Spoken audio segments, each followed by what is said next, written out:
You know the magna culture, right? Nobody works for me. You people work with me. I'm working for you.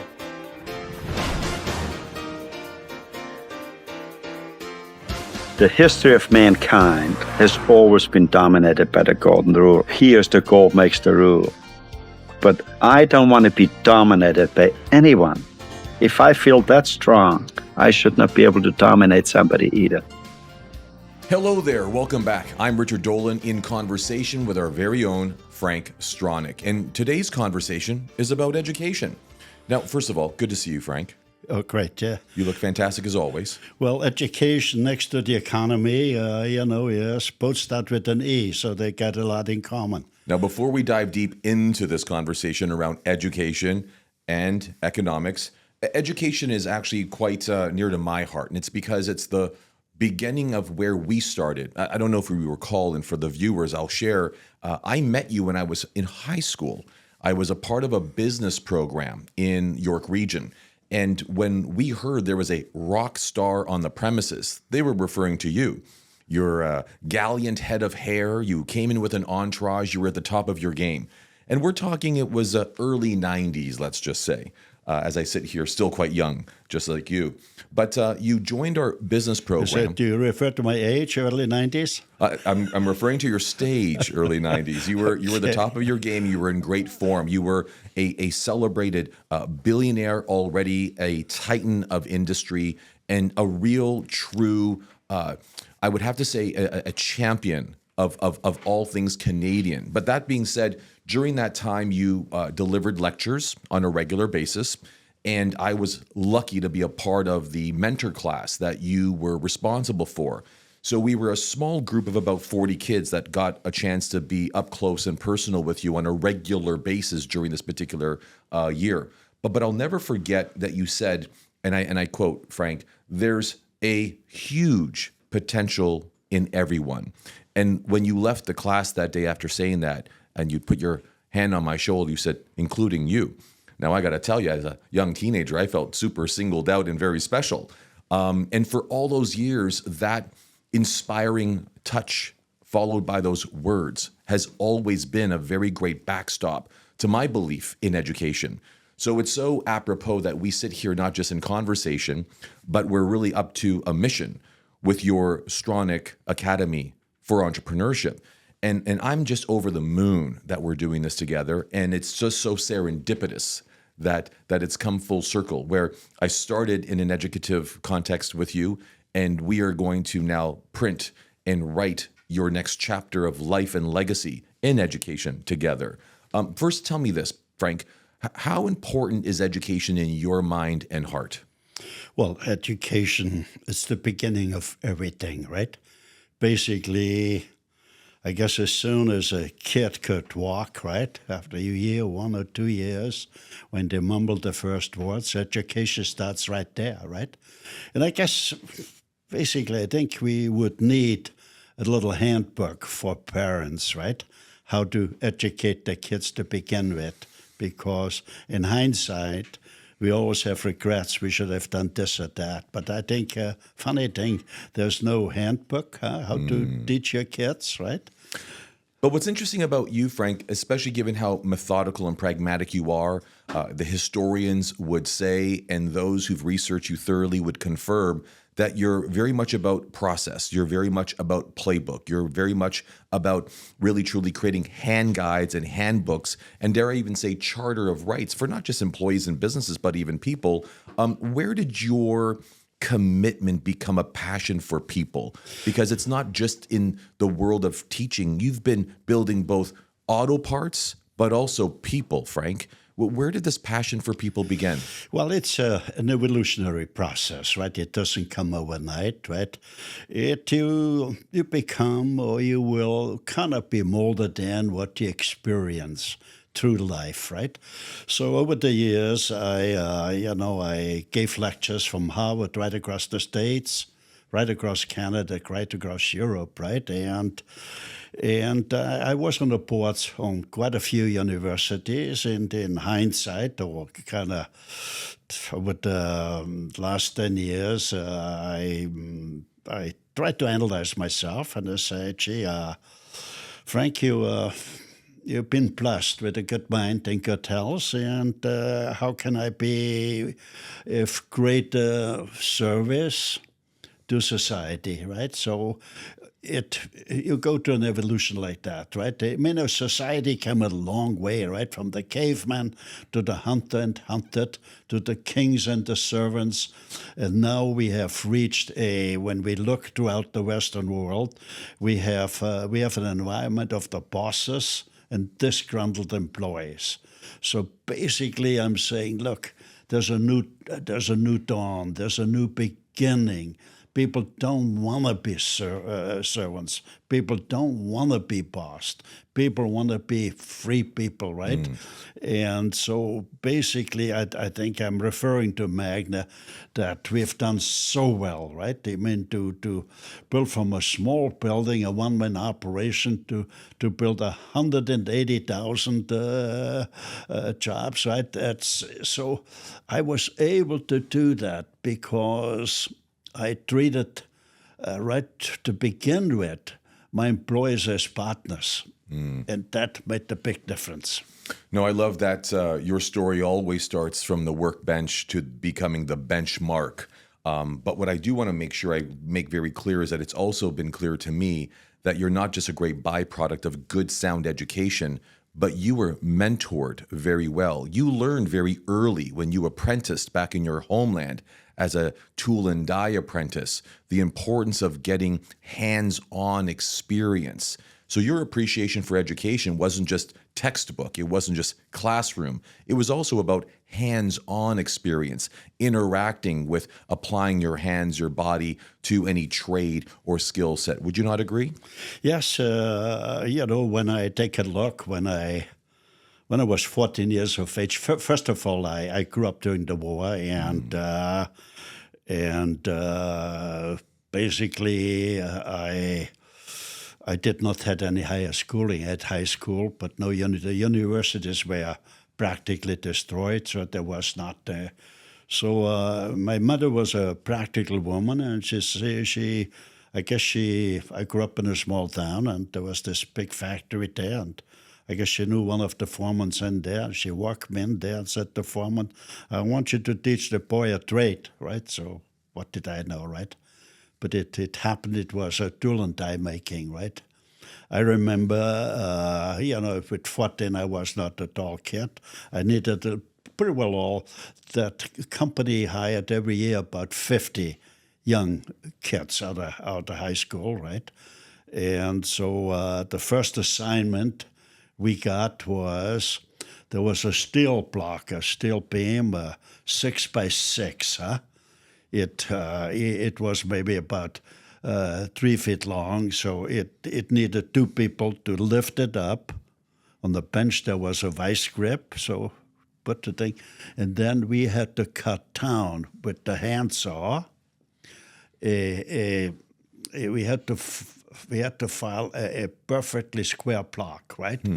So we cut down a 6-inch long piece, right?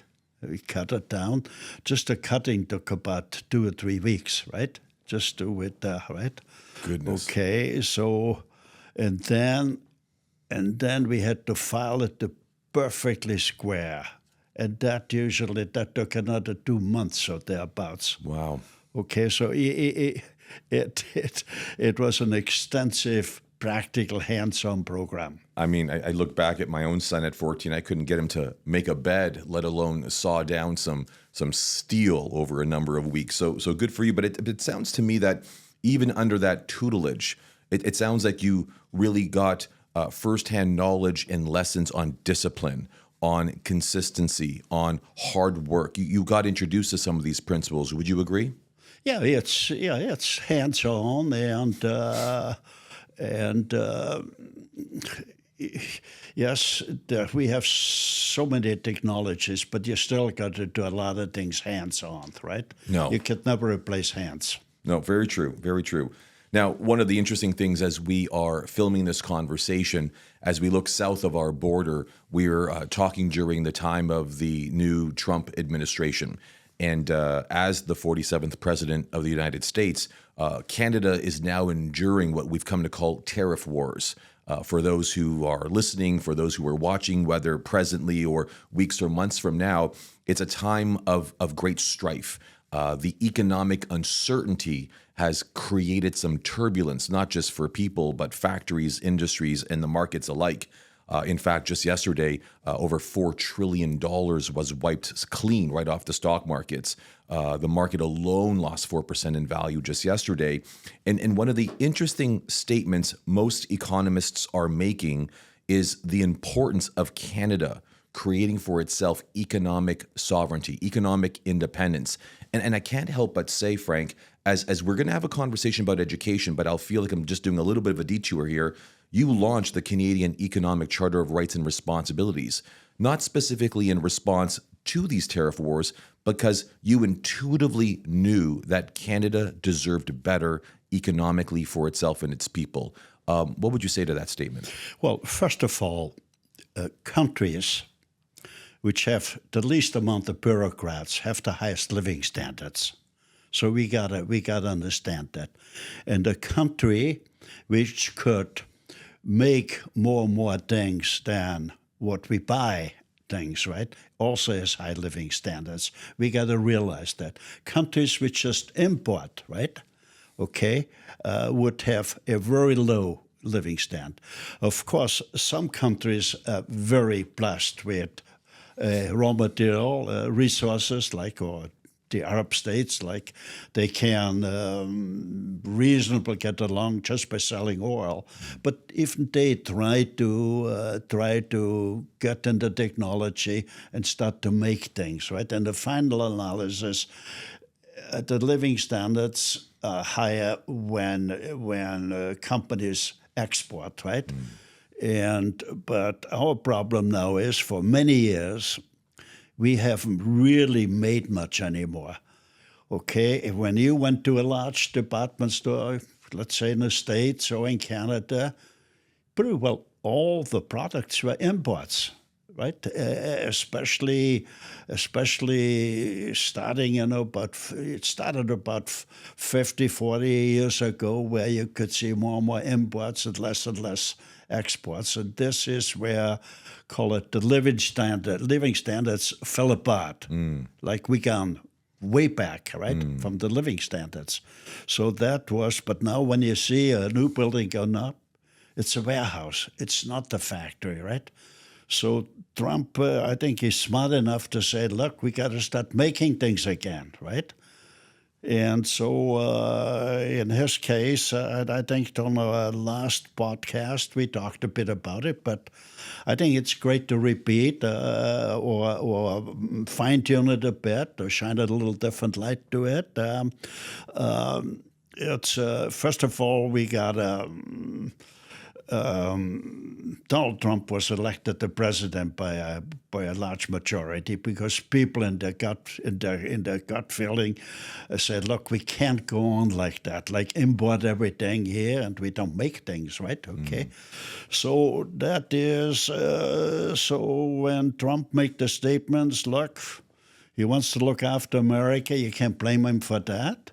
And when he says, look, we subsidize so many countries, and that's should be the end. So I think if we would have just said, look, if we got subsidized, we shouldn't be, right? We could easily say, let's define what, and let's sort that out. Because the very key is we are neighbors, right? And it does not serve anything when you did for that. You need electricity from us, and we're gonna charge you thing. Yeah, I mean, we gotta say, look, we're the custodian of a free society, the United States and Canada, right? And for many generations, we were great neighbors, right? So I think we should sort out. Where did we get subsidized? Let's correct that. And then I think it's still not too late. Right? We got to say, look, we should stop this or that. Canada should say, look, We love the Americans. Yes, the Americans made sure that we have free enterprise and that we have a free society. We got to respect that, and they that maybe spent on a pro rata basis more than any other country. So we got to accept it and said, let's go forward and we share the cost and let's be good neighbors.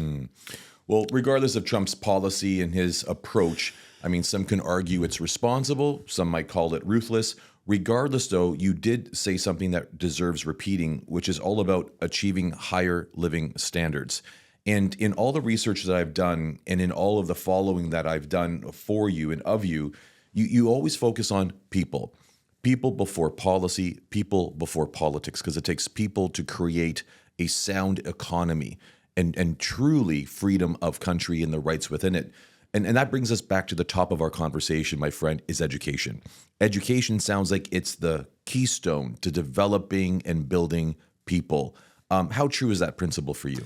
Well, it's, again, the key is to make things, that you be able, right, to make things. As I mentioned before, some countries are very blessed with a lot of raw materials.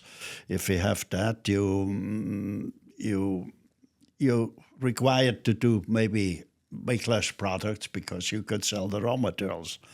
But yes, Canada is blessed with a lot of raw materials, but nevertheless, we made a lot of things here, 40, 50, 60 years ago. A lot of things were made here in the States. So we got to go back again, right? We gotta make things because we had such a high living standards, and our living standards deteriorated because we don't make things.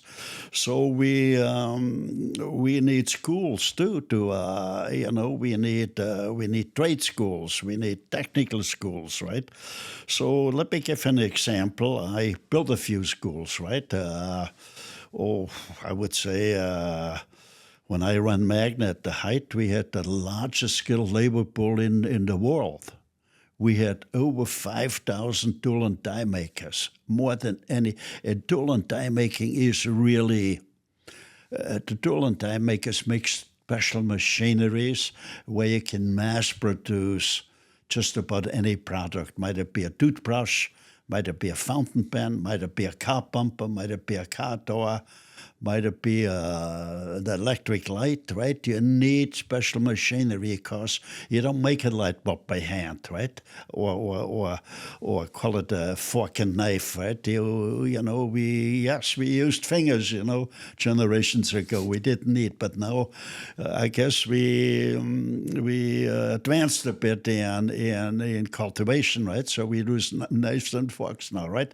But you need special machinery to make this. So we need the schools, right? And let me about 15. I think it's about 15 years ago.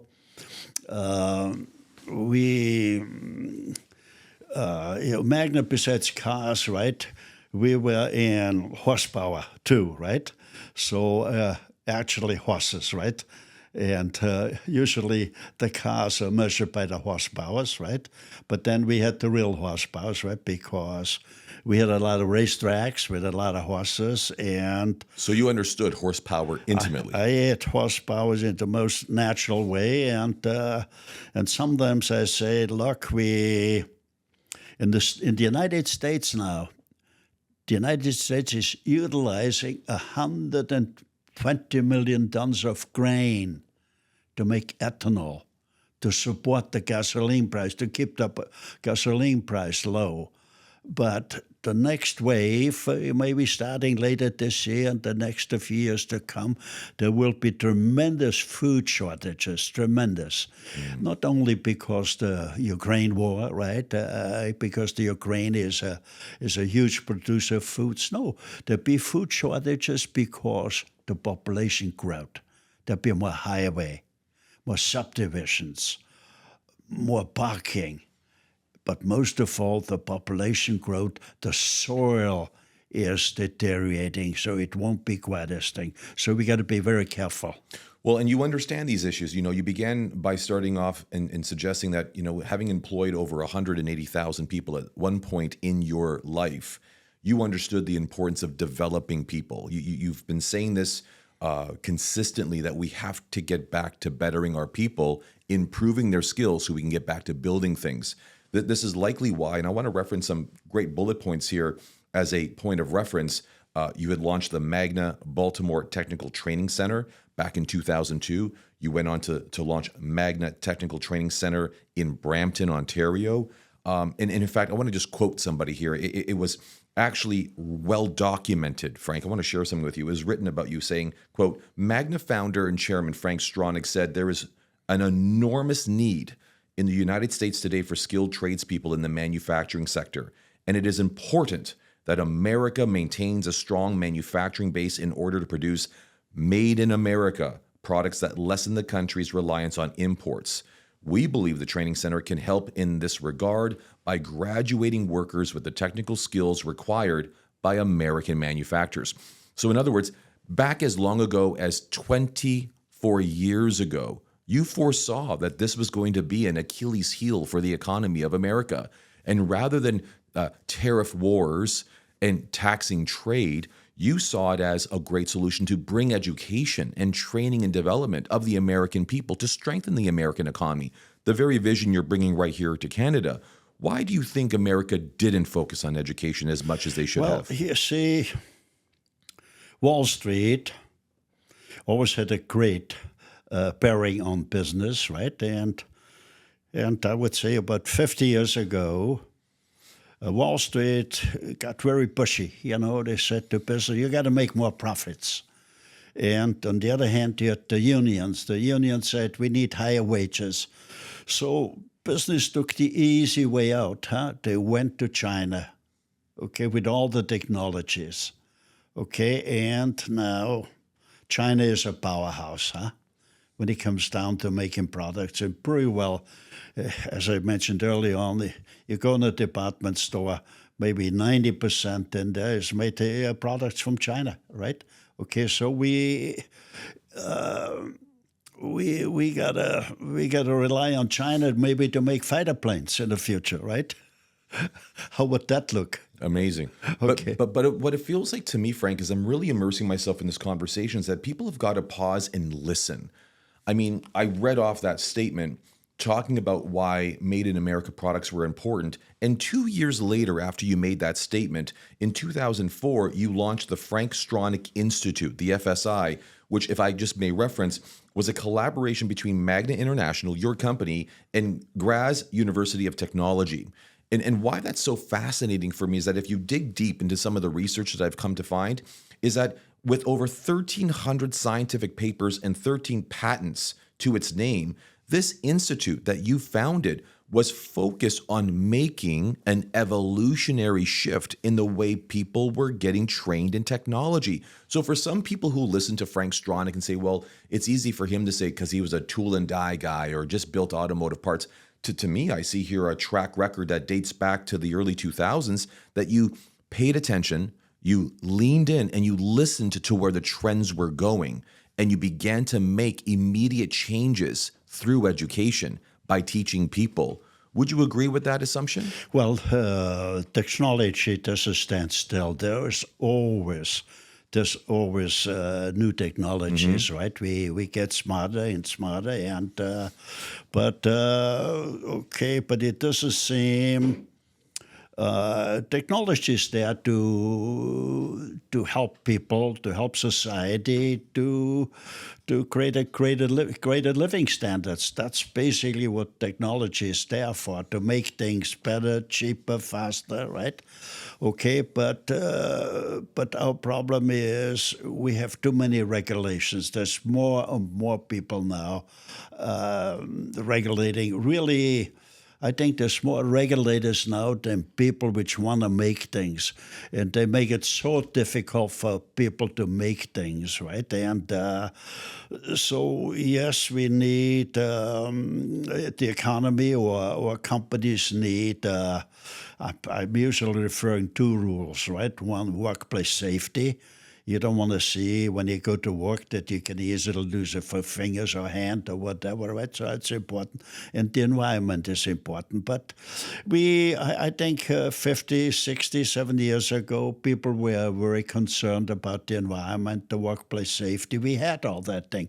But we're starting to get more and more and more regulators, right? And I'm referring it always like families, when they have kids, you can't lock the kids up in a rubberized room, right? You gotta let them out. And yes, you gotta tell them, be careful, don't go swimming in the shark-infested waters or where alligators are, or don't climb the highest trees and make sure you don't fall. So we gotta, but in business, you could be more liberal, right? Because when you have kids, you gotta be extra careful. But we don't have to,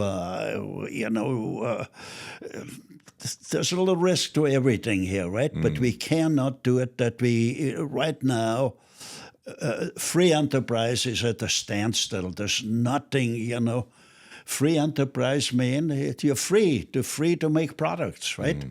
Okay, so we find we have no problem, where we said, look, we gotta get two rules, right? We gotta be careful that it's safe for people, and we don't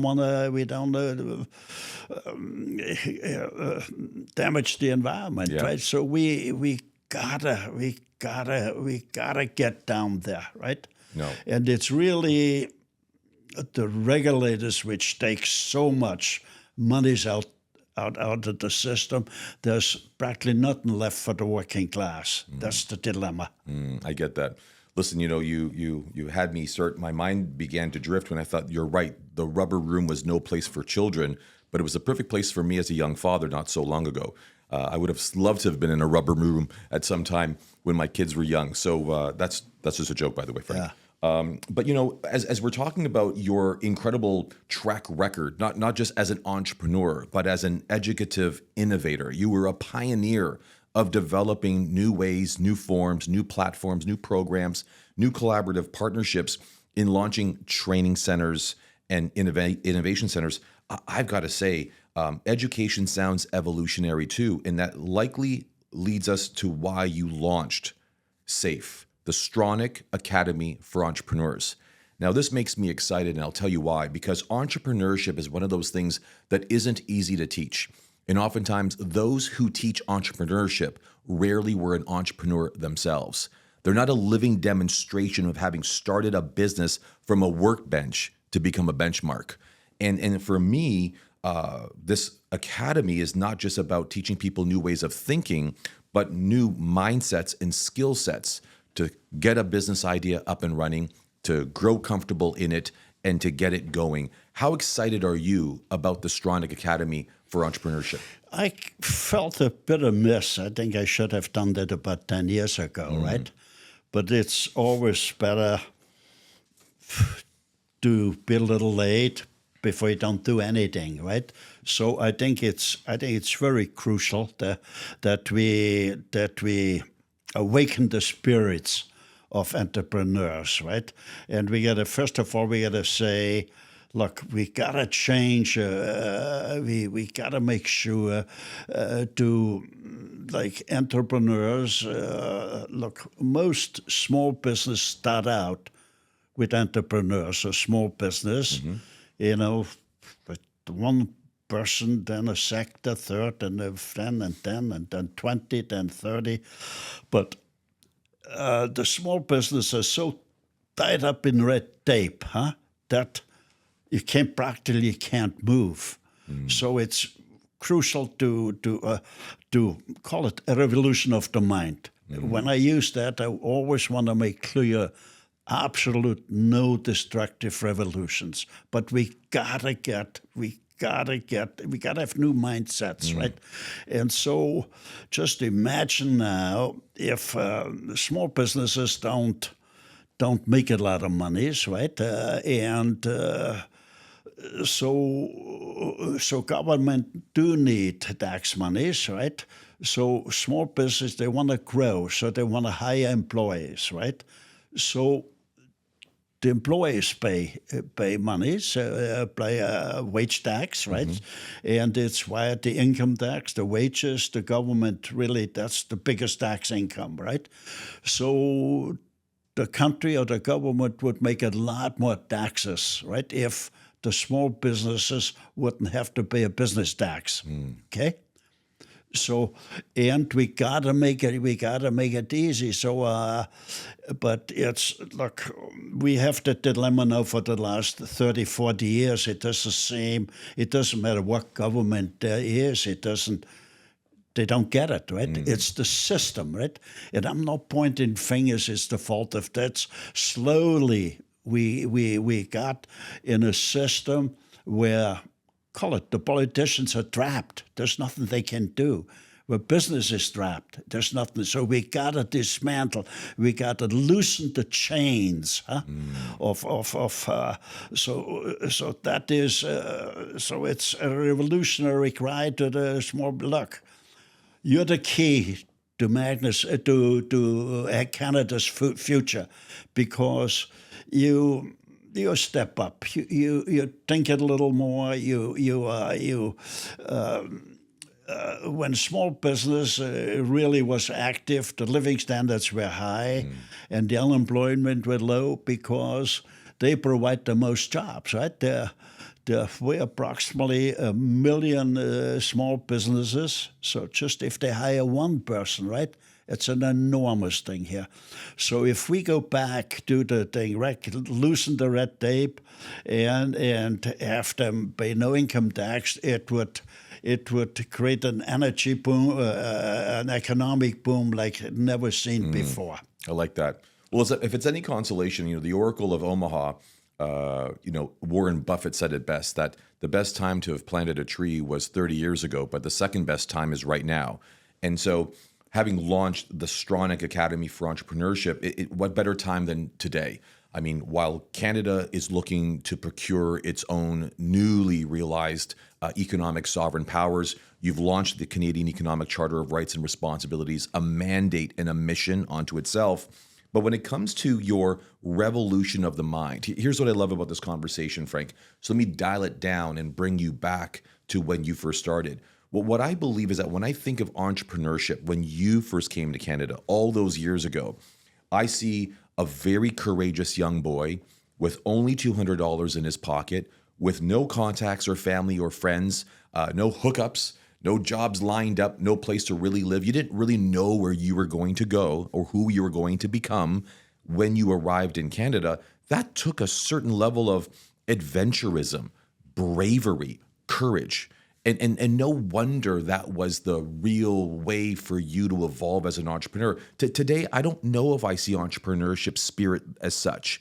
I feel that entrepreneurship has changed. It's evolved. It's become a little bit more neutralized or sterile. Would you agree with my assessment? Well, yes, but it's the system, right? The system does not promote, young people. Look, be independent. You can start your own business. They see no hope, because just to fill out, right away you got to fill out a form, right? With God knows handicaps, so the environment is not conducive. So we got to know there's just too many regulations. Look, as we don't really want the entrepreneurs, right? It maybe there's a conspiracy, right? I mean that monopolies are, call it the worst thing for societies. Might those be private monopolies or public monopolies, right? So, but there are many large corporations which are just about like public companies, and it seems sometimes they don't want to have the competition, okay? So we got all those rules to prevent that people can succeed. Yes. So we got to get on the thing here. So really this what the Stronach Academy would be, to teach that kind of environment, because Magna was more than a business. Magna was a culture. We call it the fair enterprise economy. And basically, the fair enterprise economy is a kind of the makeup for the real economy, right? Well, just to pause you so you can gather your thoughts, but I want to also gather mine, is that from my research and understanding fair enterprise, it was the cornerstone of Magna's success. At the time, it was a radical thought to be able to turn employees into owners. It was a radical thought to turn your foremen into partners and co-owners of factories. And so the way in which you scaled Magna wasn't just a phenomenon of entrepreneurial thinking, it was actually very responsible corporate culture. You once were quoted as saying, you don't work for me, I work with you. We're partners. We own this business together. It was a huge shift, a seismic shift that changed the way Wall Street, Bay Street, and Main Street looked at how to build business. Did you know when you created this, Frank, that it would cause such a radical disruption in the way businesses were run? You learn by what you're exposed to, by the situations. You got to make decisions. You got to take this road or that road, right? So it was an evolutionary process, and I could maybe, because it's so great for people to listen. What as we said earlier before, I rented a small building. I was the only employees. I bought a few used pieces of equipment and out I went hustling. Mm-hmm.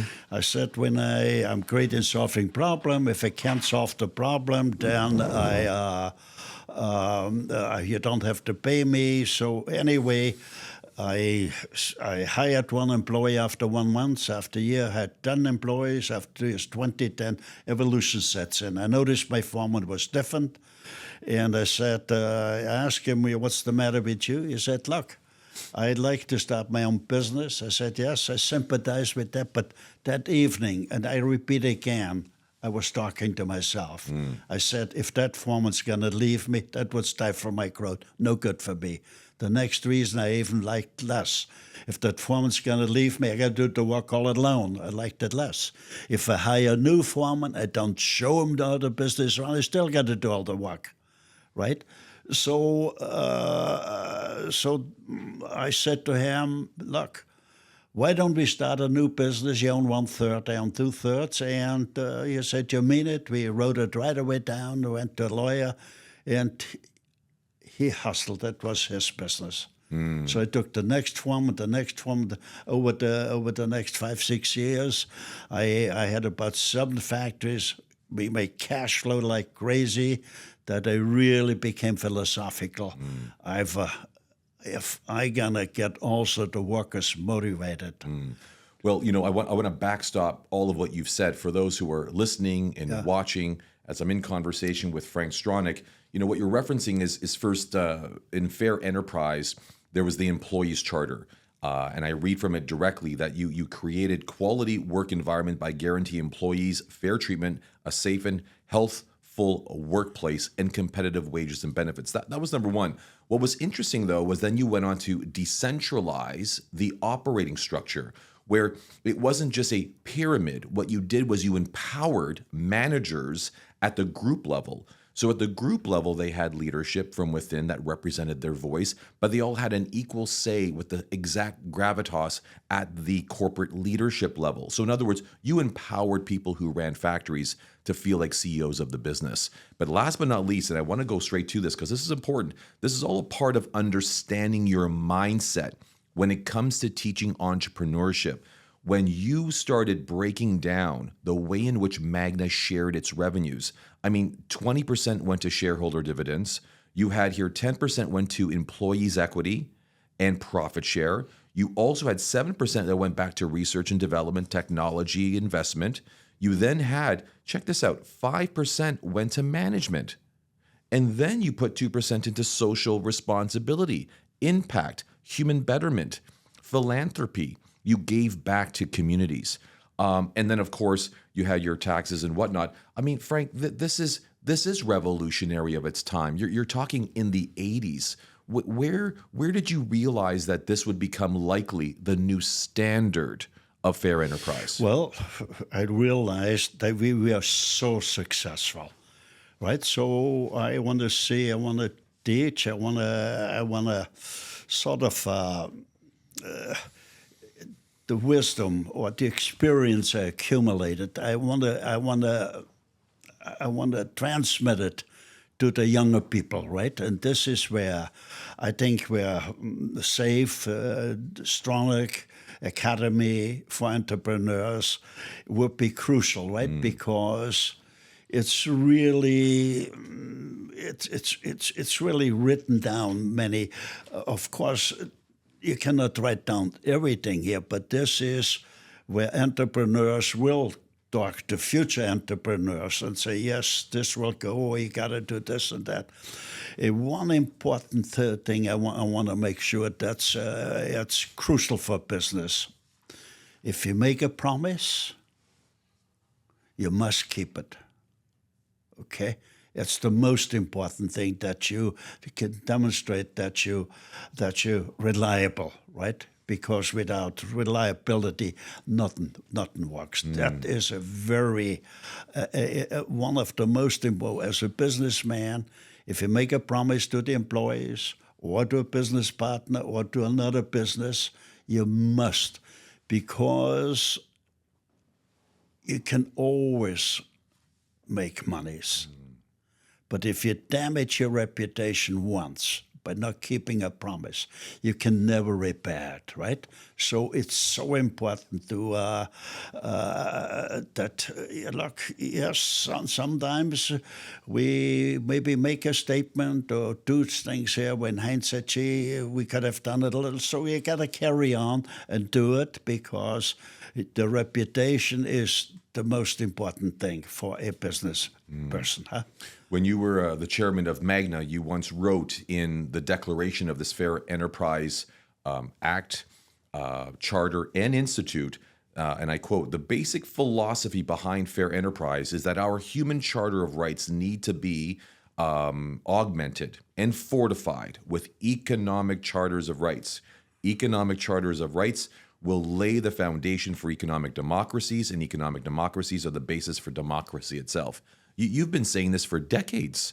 I mean, and that's you philosophically speaking. I want to change gears here, Frank, because we've talked about, and for many conversations across, the practicality of your philosophy in practice, building Magna, building people, and doing very well by them. But let's talk about the psychology. I'm going to get very daring with you because I'm super curious to hear the psychology of the mindset for entrepreneurship today. When you think about the mindset of entrepreneurship today, given the mindset you had when you first came to Canada, all those decades ago with only $200 in your pocket and no clear plan to become a billionaire, you built it as you went along with it.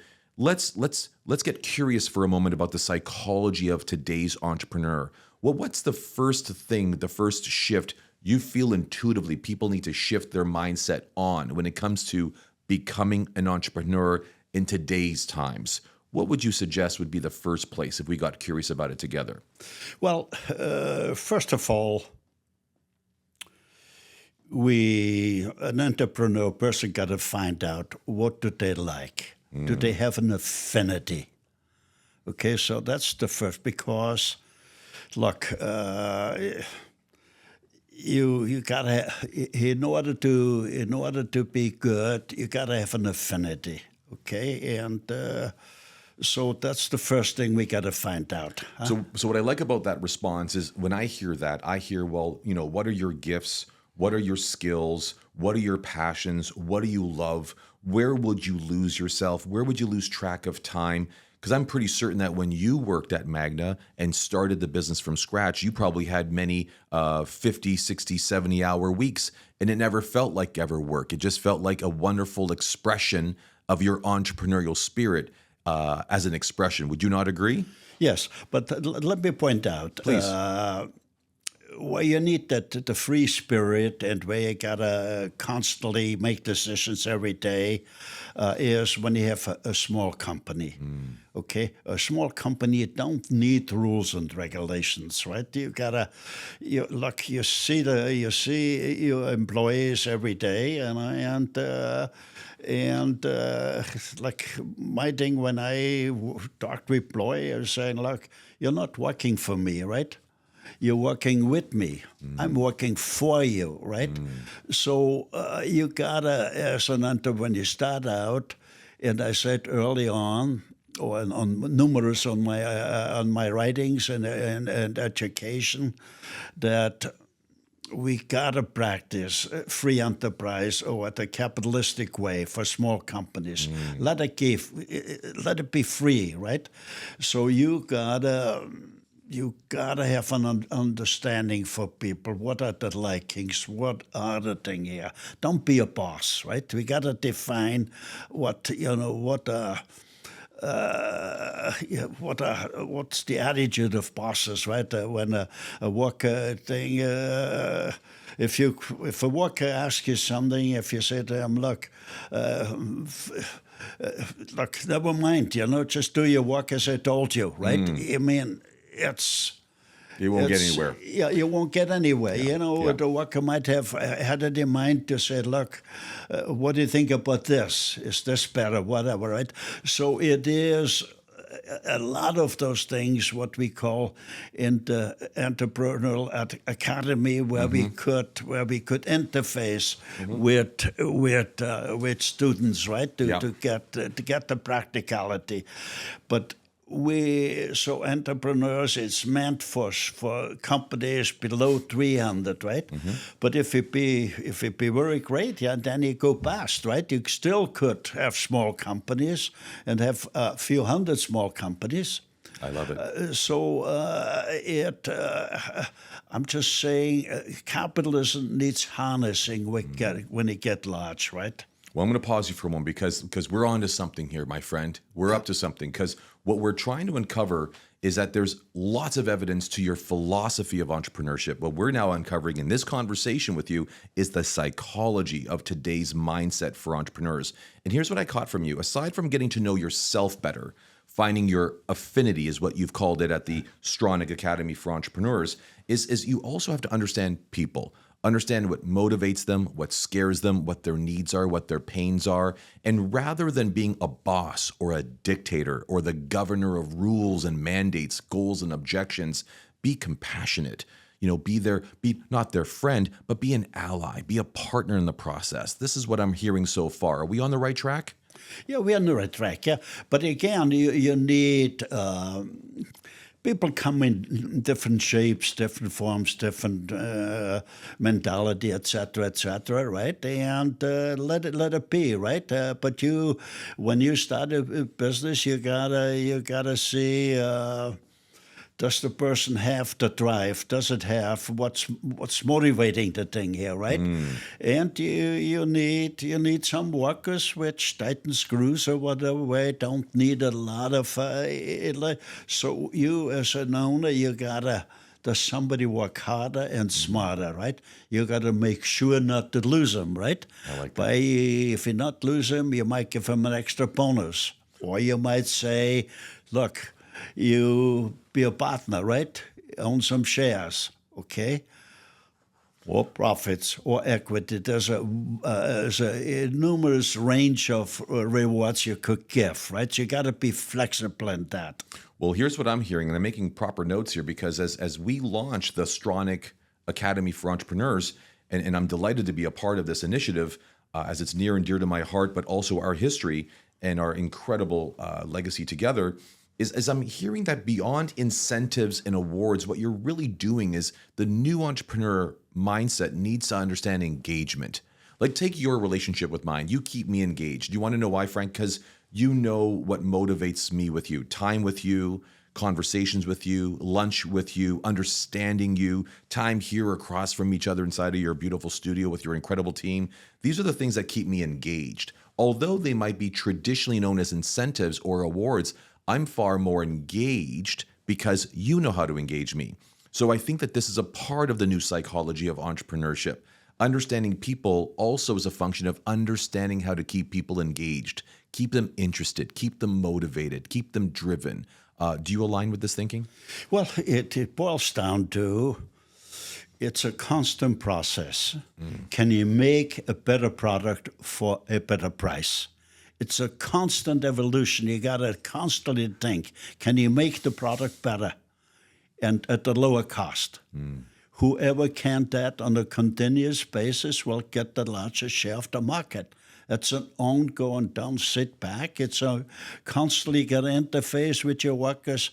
Can you make it a little better yet? Can you make it a little, But at the same time, when you say that, look, you could say, look, if you make more money, then you get a cut of the profits. So when you be small, you don't have formalities. You just, the person got to trust you when you share that to say, call it the manager or we call them associates, right? The senior associate. That he would look after you, right? If you come forward with a new way of doing things, a better way of things, you deserve a bonus. You deserve a reward. That's right. The whole thing is a rewards game, right? So when you be small, you don't need the thing of a public company with all the rules and the regulations, right? When you be a public company, there's a lot of rules and regulations, right? I mean, I be on, call it on the New York Stock Exchange, corporate governance, right? We analyzed, is the market fair, right? Is it, and we analyzed it and we brought forward to the Security Commission when we thought there were some flaws, right? And those were put in the laws. So I've gone through so many processes, a learning process of just about everything from the retail to professional sports to entertainment I think I've done well in all of those spaces. Well, and that's a great segue to the final conversation I want to have with you as we've been talking today about education, its importance, the evolution of it, and why we must have more of it. We've talked a bit about your history, dating back to the early 2000s of having erected, developed, built, and launched very successfully trade schools, schools that taught new trades and skill sets and technology innovation hubs. But your newest initiative, the Stronach Academy for Entrepreneurship, it really resonates with me because entrepreneurship is now the evolution of not just mind, but the mechanics of strengthening people to build more, giving them the freedoms to do so. We've been talking about the psychology of mindset. We've been talking about how it's important to find one's affinity, understand people. But back to the segue was this, and I love that you touched on it, is that you believe in the Stronach Academy, what we're going to help people understand is how they can actually test and trial and through error and through practice what it is they like to do. Too often people actually trap themselves in a job or a vocation or an industry and later learn they're not passionate about it any longer. They don't enjoy that line of work. They're not passionate about that industry or the solution they're building and get disconnected from it even though they stay in it. So although they stay in that industry or that sector, they retired years earlier, never really having a passionate day ever again. But this is something that you are baking into the process of developing entrepreneurs of tomorrow. Tell me more about the importance of people testing their way through to a passionate profession. Well, the great thing about the entrepreneurship, or the great thing I should say about the Canadian Economic Charter of Rights, it's sort of it's a building block where entrepreneurs could live and could grow. Okay, so we gotta create the environment, right? Look, if you plant tomatoes, corn, or you gotta prepare the soil, right? And here we gotta preserve, call it the economic soil. Without that, and I guess students would have a double benefit, right? To create a business for yourself, being an entrepreneur, and be part of an environment which benefits entrepreneurs and benefits the Canadian workers, because, again, I'm saying an economic charter of rights, we could eliminate poverty. Okay. And if we have millions of entrepreneurs, we have an incredible amount of people which would be economically free. And the problem with Canada is there's such a tiny percentage here which is economically free. And if you're not economically free, you're not a free person. It comes down.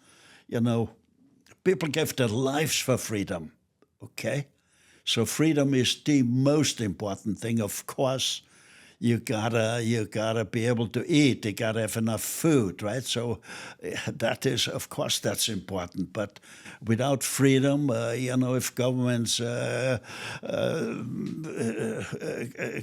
create all the red tape that you can't move, that's our problem. And we gotta dismantle that in a peaceful revolution, right? In a constructive revolution. We got to do that. So this will be an enormous benefit for, call it high school students which just graduated, or university students which graduated or close to, or even for present business, right? Small businesses, we could give advice. How can they make more profits, right? So it's not only to students, right? I mean, it's to small business, right? And we could do a reasonable retainer for small business, and for students we try to keep it lower so it's affordable, and because there is an enormous potential in every person. Well, I'm going to share with you a bit of my vision as we start to wrap up this conversation, that as much as we know that young people, those who are high school graduates and maybe even newcomers to college and post-secondary education like universities and trade schools, we also have a baby boomer that turns 75 every 7 seconds. So you've got baby boomers who are looking to actually get into a business for themselves because they're still full of energy, just like you, yes. Frank. I mean, so you've got people who want to reinvent their professional lives. We've got newly arriving Canadians, just as you were decades ago, saying, I really have a passion, but have no idea or pathway to find it, procure it, fortify it, just as you've declared, as we would do in the Stronach Academy for Entrepreneurship. I see us being able to help people who want to make a difference and an impact see that SAFE, the acronym for the Stronach Academy, see us as a really great way to reset, not forget, but refire, recalibrate, maybe even reimagine their financial futures. But here's what I'll say on the topic of vision, and tell me if you align with this. I'm sensing, Frank, my dear friend, that the Stronach Academy for Entrepreneurship will do just what the other schools you've created over the past 2 decades have done. I think tens of thousands of Canadians will thank the Stronach Academy for Entrepreneurship for having helped them find their affinity, fortify it, and make money for it with magic, power, grace, and ease. I think we'll be able to have that be the catalyst for causing a shift in policies and procedures, perhaps even a shift in the political conversation, giving rise to the Canadian Economic Charter of Rights and Responsibilities, making room for some of the other thinking, ideology, mind shifts, and mindsets that you've created and published here. I think that this becomes the new standard for saving Canada's spirit, its entrepreneurial sovereignty, and I think we can start that together. Does this vision line up with yours? Well, there's nothing magic about it. The magic is you set the mind free. Okay, you take the hurdles away, take the fences away, right? Look, I've always said, look, I walk that way. If people walk the same way, they can do the same things and I can do, right? I demonstrated that so many times when I address, the workers in some of our factories. I said, look, that's the way I walked. And I gave them the way I did things step by step. And if you make that step by step, then you can do the same thing. And that's in a practical way we wanna show to students which have graduated or still searching what they want to do, and the same to small businesses. Like we just duplicate what we've done. It's the blueprint is there, right? We can open your mind, right? And so there's an incredible amount of talents in people, right? We just we just got to set it free. I love that. Well, in closing, here's what I'll say. Thank you so much for making a promise that you made to me back in 1991 in my high school business class. And you said, you have great potential. You made a promise, you've kept it. And I really want to say thank you for showing me how to walk your way. And I know we're going to show thousands of others through the Stronach Academy for Entrepreneurship how to walk your way too. Folks, what a great conversation with the one and only Frank Stronach. Join us next time as we enter another conversation where our beloved, wonderful friend, Mr. Stronach.